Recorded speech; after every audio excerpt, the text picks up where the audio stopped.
Hello students, in this video we are going to read section 1 of unit 6 of our Living English course book for class 8, and the story that we are going to read today is The Last Lesson, matlab antim part.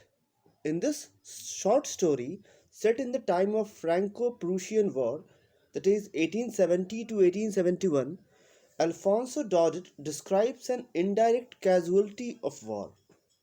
ये जो short कहानी है जो कि Franco मतलब France और Prussia के बीच जो लड़ाई छिड़ी थी 70 और 71 के बीच, उस वक्त की ये शॉर्ट स्टोरी है। लिखने वाले हैं अल्फोंसो डॉडेट, जिन्होंने डिस्क्राइब किया है कि वॉर के कारण क्या कैजुअलिटीज़ होती हैं, क्या इनडायरेक्ट कैजुअलिटीज़ होती हैं ना। Indirect casualties means casualties which are not in the battleground, rather what common people experiences. So that is the indirect casualty of war. अब एक यंग लड़का कैसे इस इंसिडेंट को नरेट करता है। The story is about the last class of a French teacher. और ये जो कहानी है वो एक ऐसे टीचर के बारे में है जो कि अपना लास्ट फ्रेंच लेसन क्लास में पढ़ा रहे होते हैं। सो ही सेज, यहाँ पे जहाँ भी आई आ रहा होगा means I is used for that narrator Alfonso. Now, I started for school very late that morning and was in great dread of scolding, especially because M. Hamel had said that he would question up on participles, and I did not know the first word about them. अब narrator का कहना है कि वो उस सुबह बड़ी हड़बड़ाहट में स्कूल के लिए चल पड़े थे और डांट खाने की पूरी उम्मीद थी. Was in great dread of scolding, खास करके क्योंकि एम हेमल ने पहले ही कह रखा था कि he would question us on participles. वो पार्टिसिपल्स पे कुछ क्वेश्चंस पूछने वाले थे, और जो नैरेटर है उसने कोई भी तैयारी नहीं कर रखी थी उस चैप्टर को लेकर के. He did not know the first word about them. कुछ समय के लिए मैंने सोचा कि भाग खड़ा हूँ वहाँ से और पूरा दिन घर के बाहर ही बिता करके आ जाऊँ. दिन काफ़ी वार्म था. It was so warm, so bright. The birds were chirping at the edge of the woods, and in the open field at the back of the sawmill, the Prussian soldiers were drilling. तो वो बता रहा है कि दिन काफ़ी गर्म था, काफ़ी अच्छा था, जो चिड़ियों की चहचहाहट पेड़ पहाड़ मतलब पेड़ों पर, and in the open fields at the back of the सॉमिल.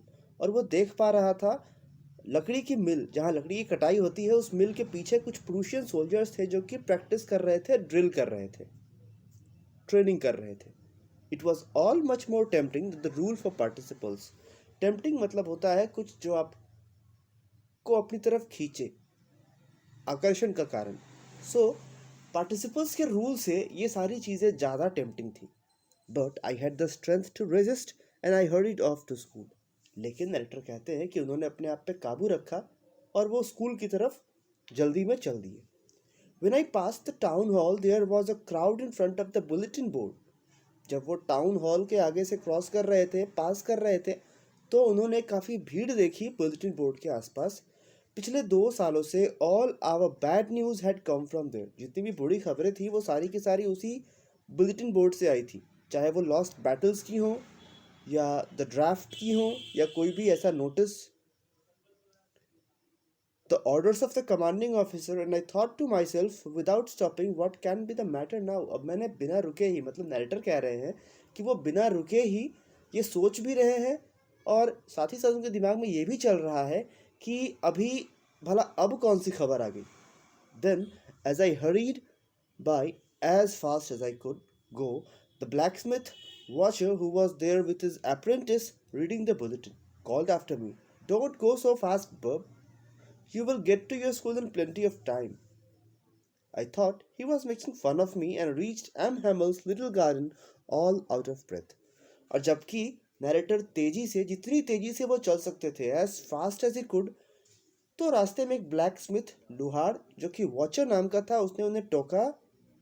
और वो उस वक्त उसी बुलेटिन बोर्ड को पढ़वा रहा था अपने अप्रेंटिस से, अपने जूनियर से. तो कहते हैं कि बब, तुम्हें ऐसे फास्ट जाने की कोई ज़रूरत नहीं, काफ़ी समय है तुम्हारे पास स्कूल पहुंचने के लिए. You will get to your school in plenty of time. मुझे लगा कि वो मेरा मजाक बना रहा है और मैं एम हेमल के छोटे से बगीचे तक बिल्कुल हड़बड़ाहट में पहुंचा, all out of breath. Usually जब स्कूल शुरू होता तो काफ़ी चहल पहल होती। There was a great bustle which could be heard out in the street, the opening and closing of desk. बच्चे जब अपना डेस्क खोलते बंद करते, लेसन्स रिपीटेड इन यूनिसन, और बच्चे एक साथ जब पाठ को पढ़ रहे होते, तो ये सारी चीज़ें उस स्ट्रीट में बड़ी आसानी से सुनी जा सकती थी। And the teachers great ruler rapping on the table, but now it was so still. और एक और साउंड थी जो काफ़ी बढ़िया से लोग सुन पाते थे, and that was the teachers ruler, teacher की छड़ी, टीचर का स्केल, जो कि टेबल पे बड़ी जोर से पटका जाता। So these sounds were clearly audible in the streets. अब यहाँ बात है, I had counted on the commotion to go to my desk without being seen. मैंने पूरा ध्यान रखा कि मैं बिना किसी की नज़र में आए हुए जाकर के बैठ जाऊँ अपनी डेस्क पे। But of course that day everything had to be as quiet as Sunday morning. लेकिन पता नहीं उस दिन ऐसा लगा जैसे सब कुछ संडे मॉर्निंग की तरह शांत हो। Through the window I saw my classmates already in their places. मैंने खिड़की से देखा तो मेरे क्लासमेट्स पहले से ही अपनी जगह पर थे। And M Hamel walking up and down with his terrible iron ruler under his arm. और मैंने देखा कि एम हैमल जो हमारे फ्रेंच टीचर थे, वो ऊपर नीचे कर रहे हैं, चहलकदमी कर रहे हैं, और उनके हाथों में वही आयरन रूलर है जो कि काफ़ी खतरनाक लग रहा है। I had to open the door and go in before everybody. मुझे किसी और के पहले ही जाकर के बैठ जाना था। You can imagine how I blushed and how frightened I was. अब मैं बिना किसी की नज़र में आए सबसे पहले जाकर के बैठना चाह रहा था ताकि मैं टीचर की नज़र से बच पाऊँ। तो दिस शोज कि मैं कितना डरता था अपने टीचर से। But nothing happened. हालांकि कुछ भी नहीं हुआ। M Hamel saw me and said very kindly, go to your place quickly little friends, we were beginning without you. M Hamel ने कहा, मुझे बड़े ही प्यार से कहा उन्होंने, कि तुम अपनी जगह पर जाकर के बैठो, हम लोग तुम्हारे बिना ही चैप्टर की शुरुआत करने वाले थे। I jumped over the bench and sat down at my desk. मैं दौड़ कर गया, अपने बेंच पे बैठ गया। Not till then when I had got a little over my fright. अभी ज़्यादा समय नहीं हुआ था, मेरे डर पे थोड़ा बहुत मुझे काबू हो रहा था। Did I see that our teacher had on his beautiful green coat, his frilled shirt and the little black silk cap, all embroidered, that he never wore except on inspection and prize days. Besides, the whole school seemed so strange and solemn. But the thing that surprised me was to see on the back benches there were always that were always empty. The village people sitting quietly like ourselves, old Hauser with his three-cornered hat, the former mayor, the former postmaster, and several other besides.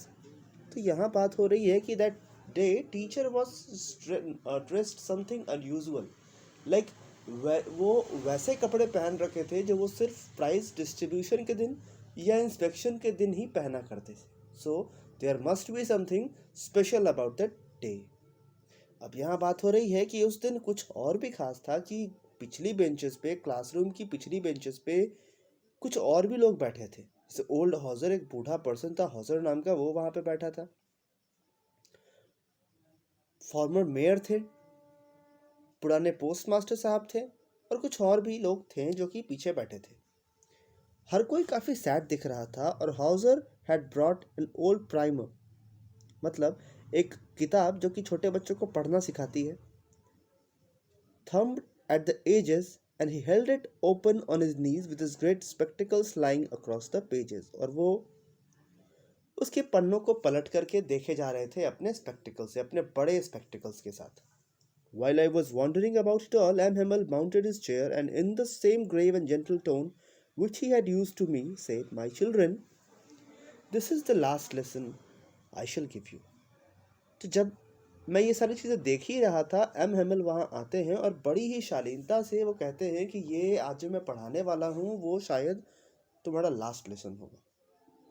The order has come from Berlin to teach only Germans in the school of Alsace and Lorraine.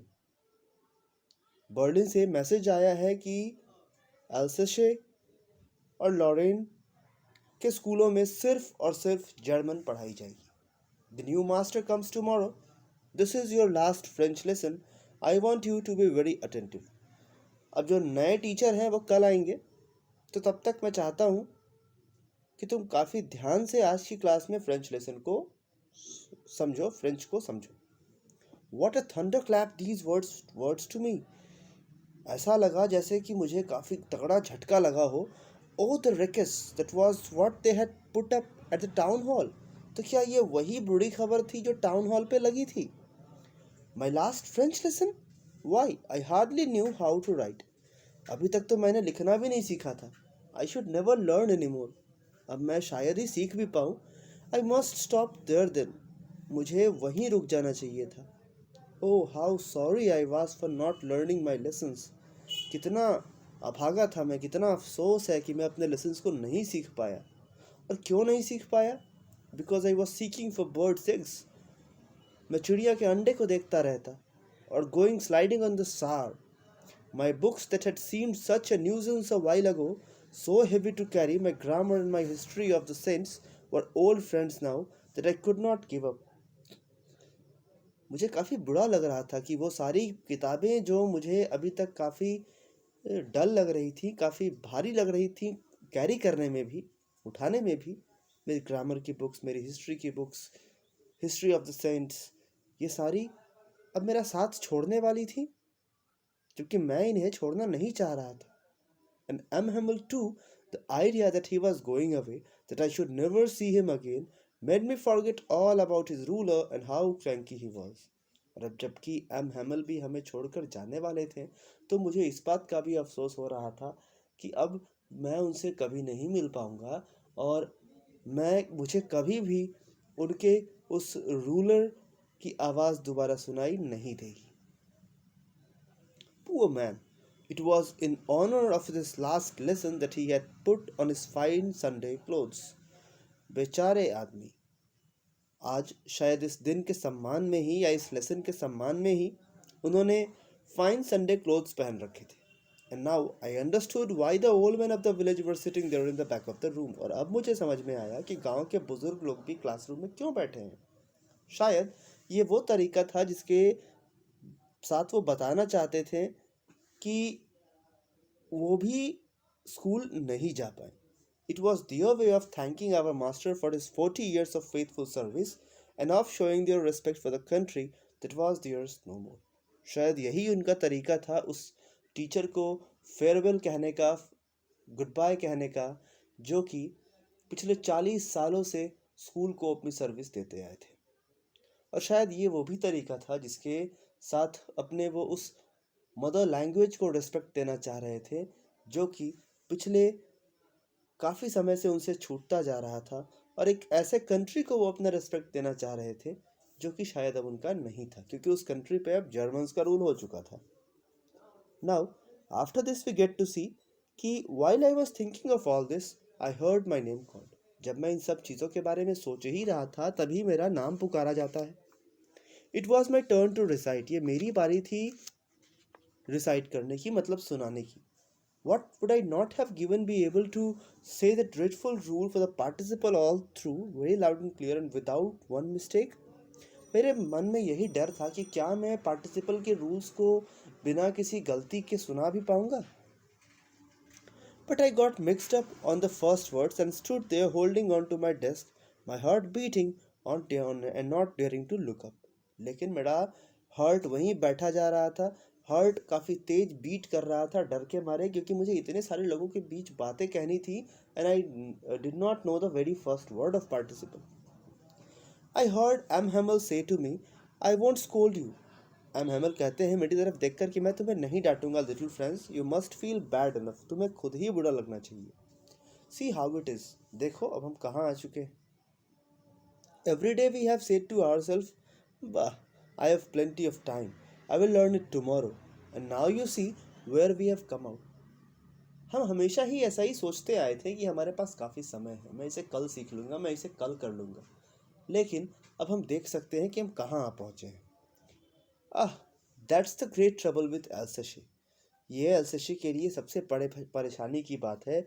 She puts of learning till tomorrow, कि यहाँ के लोग learning को कल पर टालते जाते हैं। Now those fellows out there will have the right to say to you, अब देखो कि वो लोग जो वहाँ पे ड्रिल कर रहे हैं उनके पास ये बोलने का पूरा राइट है, पूरा अधिकार है। वो हमारा मजाक बना सकते हैं कि how is it you pretend to be a Frenchman and yet you can not speak nor write your own language. तुम अपने आप को फ्रेंचमैन कहते हो और तुम अपनी भाषा को ना बोल सकते हो ना लिख सकते हो। भला कैसे फ्रेंच हो तुम? But you are not the worst, poor little France, we have all a great deal to reproach ourselves with. और डियर फ्रेंड्स, इसमें सिर्फ तुम ही दोषी नहीं हो, बल्कि हम सभी इसमें कुछ हद तक ब्लेम किए जा सकते हैं, दोषी ठहराए जा सकते हैं। हमारी भी इतनी ही गलती है। Your parents were not anxious enough to have you learn. पहली गलती तो तुम्हारे पेरेंट्स की है कि वो भी तुम्हें पढ़ाने को लेकर कुछ ज़्यादा उत्सुक नहीं थे, ज़्यादा इंटरेस्टेड नहीं थे। They prefer to put you to work on a farm और एट द मिल्स। वो तुम्हें पढ़ाने के बजाय फार्म पे भेजना ज़्यादा पसंद करते थे, या मिल्स पे काम करने को भेजना ज़्यादा पसंद करते थे, as to have a little more money, ताकि वो कुछ ज़्यादा पैसा कमा सके। एंड आई, और रही मेरी बात, I have been to blame also, मुझे भी ब्लेम होना चाहिए। Have I not often sent you to water my flowers instead of learning your lessons, क्योंकि मैंने भी तुम्हें कई बार चैप्टर्स याद करने के बजाय, लेसन्स याद करने के बजाय, मैंने तुम्हें अपने फूलों में पानी पटाने को भेज दिया था। And when I wanted to go fishing, did I not just give you a holiday, और क्या ऐसा नहीं होता था कि जब मुझे फिशिंग पे जाने का मन हो, जब मुझे मछलियाँ पकड़ने का मन हो, तो मैं तुम बच्चों को छुट्टियाँ दे दिया करता था। Then, from one thing to another, M. Hamel went on to talk of the French language. और उसके बाद एक एक करके एम हेमल कई सारी चीज़ों पे बातें करते रहे, saying that it was the most beautiful language in the world. वो कह रहे थे कि फ्रेंच लैंग्वेज दुनिया के सबसे खूबसूरत लैंग्वेजेस में से एक है, the dearest, the most logical, that we must guard it among us and never forget it, because when people are enslaved, as long as they hold fast to their language, it is as if they had the key to their prison. अब वो कहते हैं कि कोई भी इंसान गुलाम तभी तक रह सकता है जब तक कि वो अपनी मदर लैंग्वेज का रेस्पेक्ट नहीं करता हो। दूसरे शब्दों में, in other words we can say, कि अगर कोई भी इंसान अपनी मदर लैंग्वेज का यूज़ करना जानता है तो वो कुछ समय तक ही गुलाम रह सकता है, क्योंकि वो अपनी आज़ादी की जंजीरें खोल सकता है।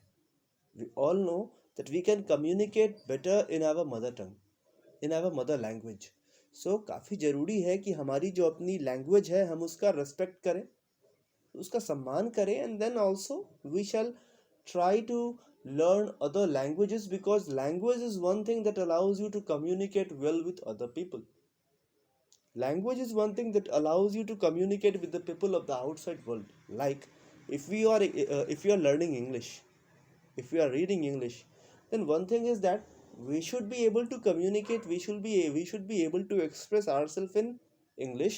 At the same time, whatever our mother tongue is, whether it be Hindi, whether it be Punjabi, whether it be Haryanvi, whether it be Tamil, Konkan, whatever the language be, Bangla, we have to respect our mother language, and our first priority to learn should be our mother language itself. अब इसके बाद बात करते हैं story पे। वो कहते हैं कि जो फ्रेंच लैंग्वेज है वो मोस्ट लॉजिकल लैंग्वेज है, सबसे बढ़िया लैंग्वेज है, और इसलिए हमें कभी भी इसको नहीं भूलना चाहिए।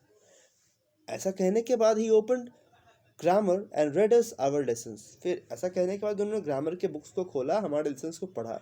आई was amazed to see how well I understood it. मैं काफ़ी अमेज था कि मैं कितनी आसानी से चीज़ों को समझ पा रहा था। All he said seemed so easy. आज वो जो कुछ भी पढ़ा रहे थे वो काफ़ी आसान लग रहा था। I think too that I had never listened so carefully and that he had never explained everything with so much patience. शायद ऐसा था कि मैंने आज तक उनकी चीज़ों को इतनी ध्यान से कभी सुना ही नहीं था, या हो सकता है कि उन्होंने इतने पेशेंस के साथ कभी कुछ समझाया ही नहीं था। It seemed almost as the poor man wanted to give all he knew before going away and to put it all into our heads at one stroke. ऐसा लग रहा था कि बेचारे जो कुछ भी जानते थे वो हमारे हेड में एक ही झटके में डाल देना चाह रहे थे। After the grammar, we had a lesson in writing. इसके बाद हमारे राइटिंग की लेसन आई. ग्रामर का लेसन खत्म होने के बाद राइटिंग सेक्शन की क्लासेस हुई. That day M Hamel had new copies for us. उस दिन हमारे लिए न्यू कॉपीज़ तैयार थी, written in beautiful round hand, और उसमें कर्सिव राइटिंग्स में लिखे थे फ्रांस एल्सेशे, फ्रांस एल्सेशे, मतलब फ्रांस और एल्सेशे सिटी का नाम उसमें लिखा था. They look like little flags floating everywhere in the schoolroom, hung from the rod at the top of our desks. You ought to have seen how everyone set to work. आपको देखना चाहिए था कि कैसे हर कोई अपने काम में बिल्कुल डेडिकेशन के साथ लगा हुआ था. And how quiet it was, और कितनी शांति थी. The only sound was the scratching of the pens over the paper. सिर्फ पेन के पेपर पर चलने की आवाज़ ही सुनाई दे पा रही थी. Once some beetles flew in.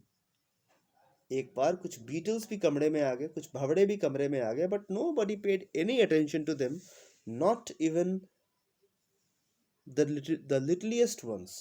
यहाँ तक कि सबसे छोटे बच्चे भी उस बीटल के आने पे कोई ध्यान नहीं दे रहे थे. Who walked right on tracing their fish hooks as if that was French to.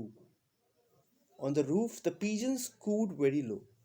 खिड़कियों पे पिजन्स भी थे जिन्होंने शांति बनाए रखी थी, वो भी बहुत धीरे कूक रहे थे. And I thought to myself, will they make them sing in German. और मेरे दिमाग में ये सवाल चल रहा था कि क्या ये जो रूलर्स हैं, क्या ये जो दूसरे कंट्री की आर्मी है, क्या इन बर्ड्स को ही वो जर्मन में बुलवा पाएंगी. Whenever I looked up from the writing, I saw M. Hamel sitting motionless in his chair. जब कभी भी मैं लिखते लिखते एम हेमल की तरफ देखता तो वो बिल्कुल अपसेट से बिना किसी मोशन के दिखाई पड़ते मुझे, एक एक चीज़ों को ध्यान से देखते हुए. कभी एक चीज़ को देखते, कभी दूसरी चीज़ को, as if he wanted to fix in his mind just how everything looked in that little school room.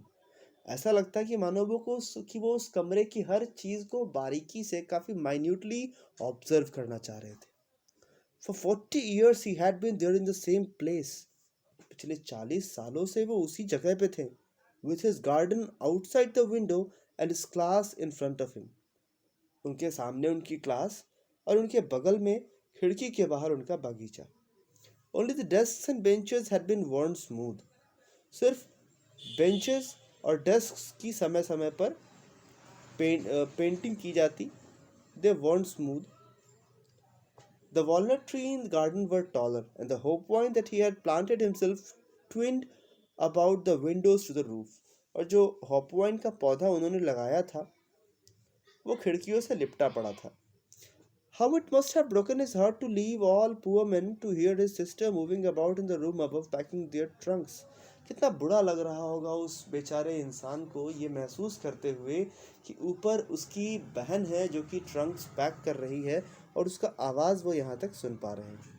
For they must leave the country next day, क्योंकि कल ही उन्हें ये देश छोड़कर जाना पड़ेगा.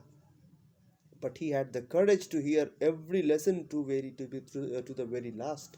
लेकिन उनमें ये पूरी हिम्मत थी कि वो लास्ट लेसन तक सबों की बात सुन सके. After the writing, we had a lesson in history. इसके बाद हमारे हिस्ट्री के लेसन की बात आई. And then the babies chanted their ba, be, bi, bo, boo. Down there at the back of the room, old Hauser had put up on his spectacles and holding his primer in both hands. जब बात हमारे history की आई तो हमने देखा कि old Hauser अब वही मोटे चश्मे लगाए अपने हाथों में उस प्राइमर को दोनों हाथों में पकड़े हुए खड़ा है और जो लेटर्स हैं उनको पढ़े जा रहा है. You could see that he too was crying. His voice trembled with emotion. It was too funny to hear him that we all wanted to laugh and cry. यहाँ बात हो रही है कि उसे ऐसा पढ़ते देखकर ऐसा महसूस हो रहा था जैसे कि वो रो रहा हो, और उसको वैसे पढ़ते देख हम भी एक साथ हंस और रो दोनों ही रहे थे. How well I remember it, that last lesson. मुझे कितनी अच्छे तरीके से याद है वो लास्ट लेसन. मतलब look at the impact of M. Hamel, that on very day when he was teaching his last lesson, each one in the classroom was patiently hearing or attending the lessons very carefully. In the next page we see, all at once the church clock struck 12. तभी church की घंटी में 12 बजते हैं. And then the Angelus. Now Angelus means Christmas prayer की के लिए बजने वाला बेल. उसी वक्त प्रूशियन आर्मी की ट्रम्पेट मतलब उसके बैंड की आने की आवाज़ सुनाई देती है. Returning from drill sounded under our windows. हमारी खिड़कियों के नीचे से फ्रेंच आर्मी के प्रूशियन आर्मी के जाने की आवाज़ सुनाई दे रही होती है. एम हेमल खड़े होते हैं, वेरी पेल, काफ़ी बुझे हुए चेहरे के साथ, काफ़ी अफसोस के साथ in his chair. I never saw him look so tall. और मैंने उन्हें कभी भी इतना लंबा नहीं पाया. Means that day the narrator was not able to look at his eyes. He was not able to look at him. He was so ashamed.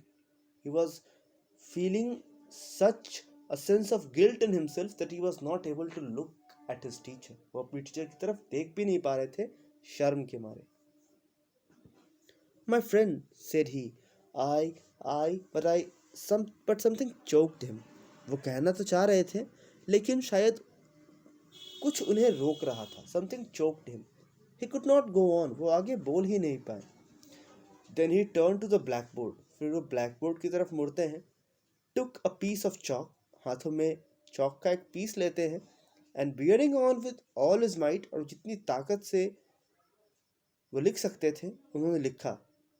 He wrote as large as he could. जितने बड़े अक्षरों में वो लिख सकते थे उन्होंने लिखा.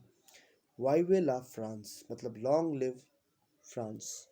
Then he stopped and leaned his head against the wall. फिर वो रुक गए और उन्होंने अपना हेड दीवार की तरफ झुकाया.